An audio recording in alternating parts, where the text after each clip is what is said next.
Look at this, isn't this splendid? Yeah. So It's great, isn't it? had this place since 2001, Right. and before we get in, we heard that it was a shop. I came myself in 2000 as an asylum seeker. Right. So I was living in Byker, and at that time we were lost. We didn't know anything. We didn't have anyone here Right. to guide us. So we end up by forming this community organization, the African Community Oh, that's at wonderful. West Northeast. There were more than 200 Africans around here. How could I serve them? So we saw this place was empty, so we contacted the council to rent it. Right. That's where we start, and today we are serving the community. It's a really That's wonderful. lovely place. 22 years in Byker. Good heavens. Ah, thank you. Nice for the word. That's So much longer than I had in Bath. So how long did you live in Byker? Oh gosh, well, from the time of, it was just bricks Bricks. until it was built up.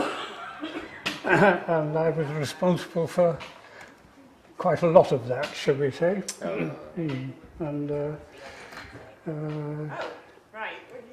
And so to come back to it and see it, you know, and how it has continued to change and get better.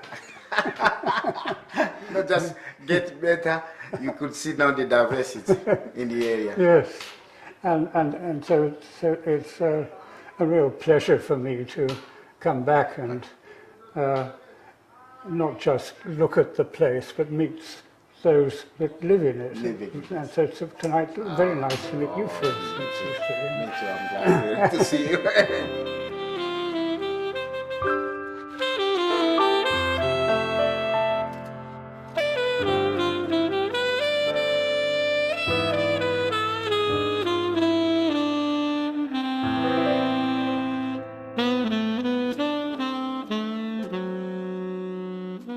This is just some of the team who all come down to meet you. Oh, nice to meet you. Nice to meet you. You know, that I was involved with Byker for an awful long time. Yeah. When you think back to it, and the sort of the size of the place and the amount of pencil work that must have meant before people started building the damn place. That's right. So you would have been based out of the old housing office. Probably yes, on Brinkburn Street. That sounds right. Yes, and we've converted that now. We've converted that into people's homes. Because we were based in here, Yes. there was no need for an office in the middle of the estate as well. So yeah, we did that project a couple of years ago. Oh, right. So it's now homes. Right. Yeah, so it's now 4 new homes. Oh, right. And with obviously the back of it that used to be the funeral parlour. That's right. And you guys built onto the front, didn't you? That's And it. expanded it. Yes. Yeah, so it's now 4 flats. Oh, Yes. So it's all change. amazing. Yeah. And on the front of it, Ralph Erskine used to put that signature balloon on his drawings. That's right, yes. And that's painted on the front. Yes. So yes, so we've tried to keep some of these pieces of the jigsaw together. So I've been talking to Ruth about maybe converting one of the hobby rooms into a bit of a archive. Well, that was very nice to do, wouldn't it? Because Nice to have. we get loads of visitors, but we've got nowhere really to go and show them old drawings or plaques or things like that. So. Yeah. Are these your photos, Vernon? I have acquired them. Right, okay. And so I consider them mine, but I didn't actually take some. Yeah. Oh, that's where the gate is. There's a gate there now. All right. Like a metal. So that's what we're trying to do, is try and put the fencing back higher. Ah, right. Pencil to the communal garden. Oh, we've got more. Some of these photographs were Michael Drage's photographs. Oh, right. Oh, Some of right. them were the professional photographer that you must have had Oh, so look at all these. commissioned to take photographs Wow. in, and this must have been, I think this was sort of in the mid-70s. Look at these pergolas. I don't even know where that was. Oh, that was outside Mount Pleasant. So this lovely, is Dun Terrace. Dun Terrace, yes. Yeah, this is what the, Yes. Jerry and the team are looking at reinstating. Oh, really? Little Yes. bits of sort of areas where the kids can play, Play, yes, but sure. not necessarily play equipment. No, quite. So I think that's Dun Terrace as well, and Clive Place, that kind of thing. These have all gone. All of these features, all have gone. It's Really? the main thing that's disappeared is all the stuff that's for children. Yeah, but you know the environment when you walk around, it's really had no money spent on it since it was built. So Crikey. this project we're doing is over 11 million. So Gosh, right. hopefully we'll be able to put a lot of these things back. That would be lovely, wouldn't it? Yeah. And this is Councillor Nick Kemp, who's also the new... Over there, we have met before. We have. Nice meeting you again. Absolutely. How are you, all right? I'm fine, thanks. Very Yes, good, very yes. good. Nice to see you back in your place. Just being fair. Yeah, absolutely. They were just like decorative, weren't they? I find it very useful to be very close to the people on the site, and that you can keep an eye on what's happening. But you also had to live through all of the demolition. Occasionally, it was a real worry. Sometimes it was very funny. I really enjoyed it. Largely because I was given a fairly free rein.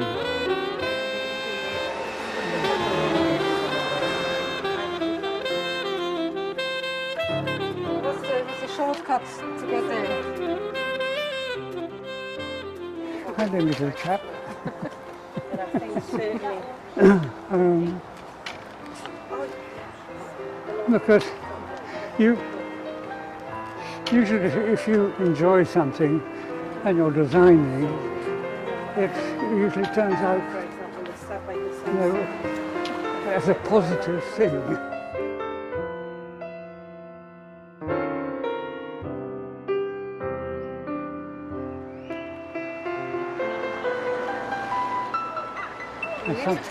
I need to take one here and Tom Collins in the back. All right, I think I'm responsible for that there too. What I find tends to happen is that if you keep an open mind, at least for the first 5 minutes, you're letting the pencil more or less do what you think might happen, you know. And that sometimes just leads to you tearing it up. But quite frequently, it makes something gel in your mind. No, this building is an absolute picture of process. No, that is the final process. And when or at least when I start, I have no idea what the final thing is going to be.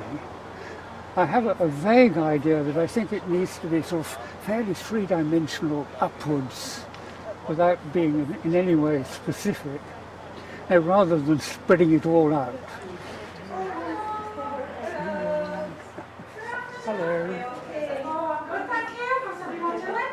This is Lisa. Good. Very nice to meet you. Nice the to man, meet the you. legend.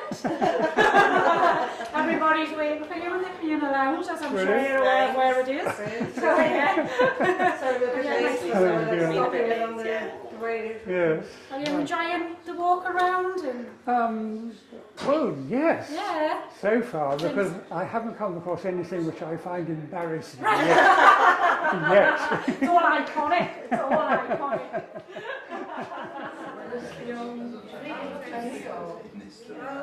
He's also an architectural artist right. and undertakes a number of pieces of work, and one thing he actually did on behalf of young children in the community.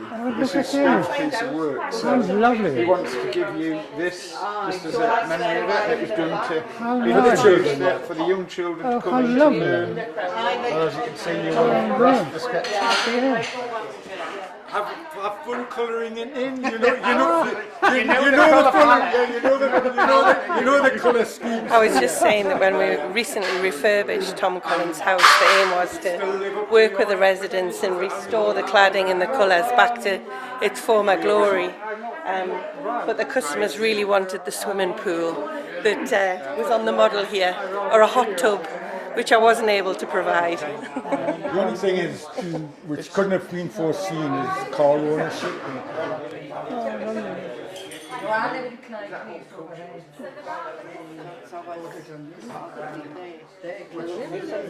The trees are very important in any scheme, and so one has a responsibility to put trees in, you know. Yes, I do. No, when people come over here, they've been on holidays in Byker, looks like the forest. Right. Looks like the forest, all the trees. Right. Wonderful. Can't see the house, you can just see the No, just trees. That I think is rather nice. So we were going to have a war and we can't stay them away. Before they built the wall, there's the one after they built the wall where the gap is where you walk through now down here. Two different pictures. It just shows you, doesn't it? That's where the wall is now on the road. Where the bus stop is.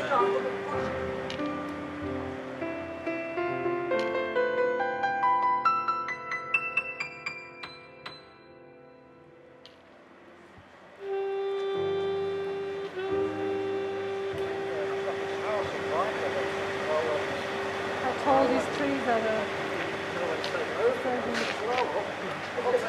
Do you remember how long it took you to design it?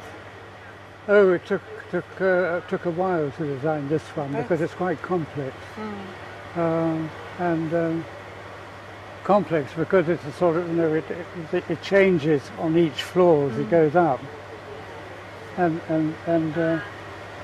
it's quite complex on the lower floors too.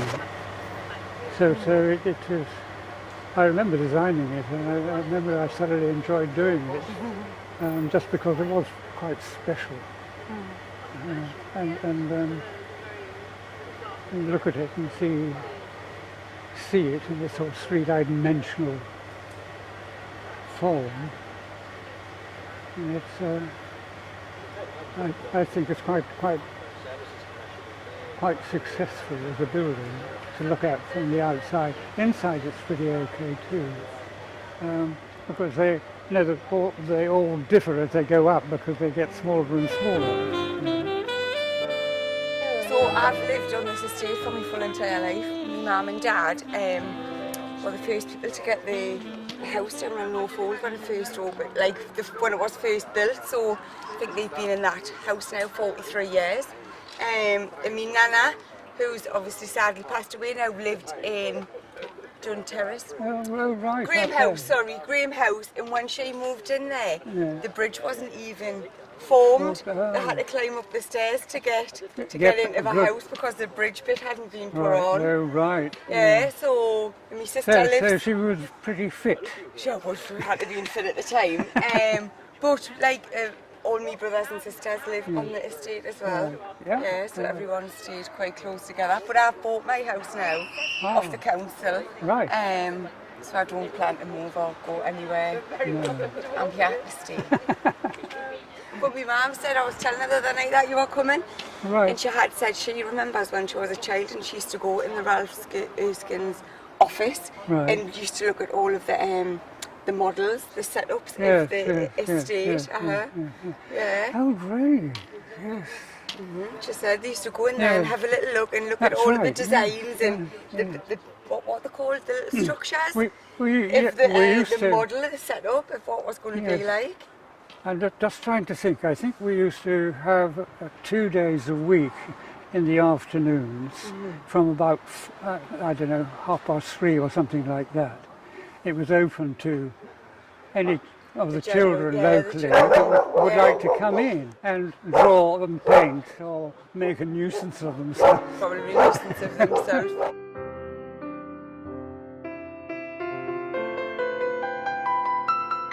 So that's where I grew up. It was a ship and we played in there for years and years. Right. But now it's been it's a big raised bed and it's been covered in grass. Really? Yeah, because of the steps were there at the time, so they've created a walkway through the middle and raised beds on either side. Goodness. Right. Yeah. See Kelly's house? That's in Clare's, that's what it used to be like. Look at this. We are talking 40 years ago when these were first Yes. built. Yeah. What does it mean now? Yeah, do you know what? They've just painted some of the houses down there yellow. Well, have they? And nobody knew where the yellow come from. I love that. So that is where. But this is a lovely big green area that's still used to this day. That's Lovely. just over there. Yeah, my sister's just getting that house there. Yeah, she's just moved in. She lived at the top, so she's just getting that. My other sister lives there, hanging out the window. All right. So we're all still on the same estate that we grew up on.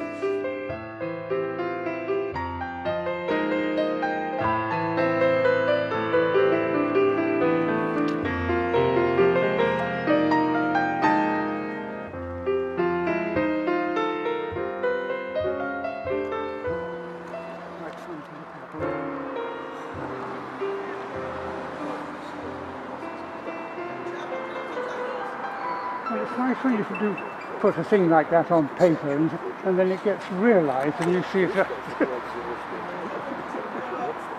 Or like the whole lot actually. So it's yes, there we are. You see these red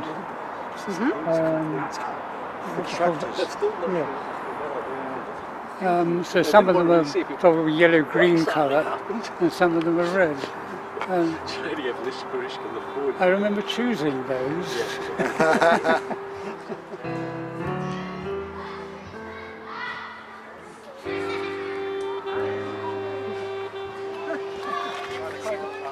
The floor, grass level is very low.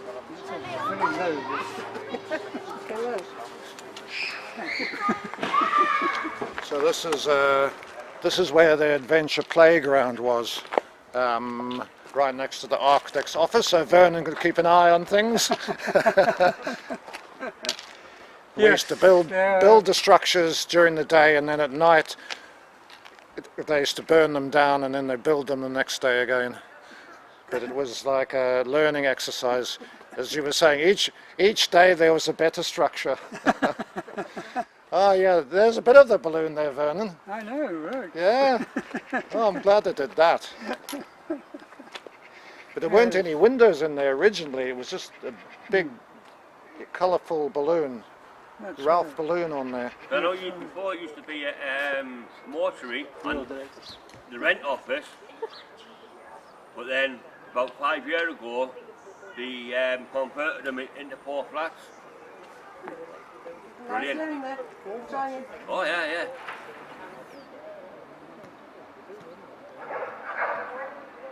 So the grass grows in the middle, and even when it goes over the stones, it's still the surface for cars to go over. It doesn't churn the. You use that quite a lot around the estate. And that's the big change, isn't it? All these cars here. Yeah. You know, when what the car ownership was like 15% or 20% or something like that. In the early days, it must be a hell of a lot more now. If you look here and see where the trees are, which are there certainly before the building was, the trees there have helped shape the design of what has happened here. And they continue to be a very important part of the development's quality, I think. And particularly when they're trees of this sort of size, you know, gosh, you know, to say, well, the building's going to get in the way, we'll have to remove it. Bloody well not, you know. Got trees like that, one keeps them. And that applies on this side too. You know, you've got here a sort of considerable open space before putting a row of houses. partly because you've got houses up there, and it's, I think, reasonably good sense to give them a certain amount of space between the two rows of houses.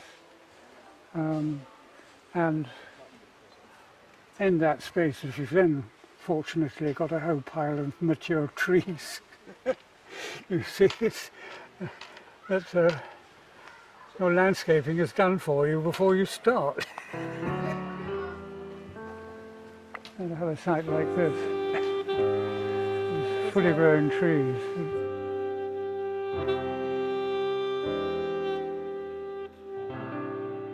That's my mum. She's just Oh, right.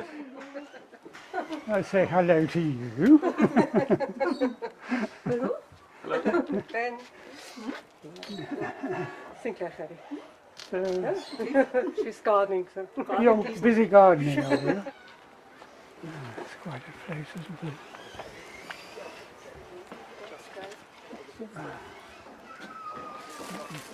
Bird boxes. Bird box. You've got to stop there. Oh, your idea, wasn't it? I'm afraid so.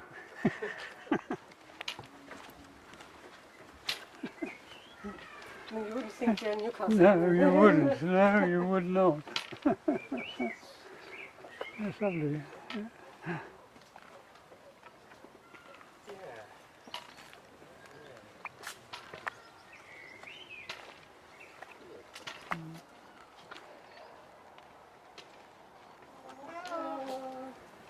Hello. Hello. Hello. Met you long time ago. Really? Yes. I met you when I was just 13 years old. My goodness and me. now I'm 65. So hello. That makes me 104. Not quite. This is Susan. Hello, Susan. Nice to meet you. Have you enjoyed the walk around? I have very much enjoyed it, yes. And you've come to the last bit. These were built in '82 when we moved in. Oh, right. These were the last ones built. Yes, yes. And we've got the upstairs living rooms to make use of the Tyne Gorge, the fantastic views. Yes. So it's Lovely. very nice. The views are stunning. Right, yes. Yeah, just to let you know, on the side of my house, that's one of your hobby rooms you designed in. Oh, right. And we used to run it. We set up St Michael's Mount Community Group for kids. Right. So we ran that for years for the local kids, and Oh, from right. that sprung Byker FC football club, Oh, gosh. which Sue's husband Alan mainly ran. Oh, right. That went on for years and years, didn't it? So we Right. had junior teams, senior teams, even girls. Oh, right. Girls. Really? We were very innovative. Oh, gosh, Well, sounds my like daughters it, used to play for us. Right. Yeah. Wow. Oh yes. Well, wonderful. One of the few in the East End who had girls teams.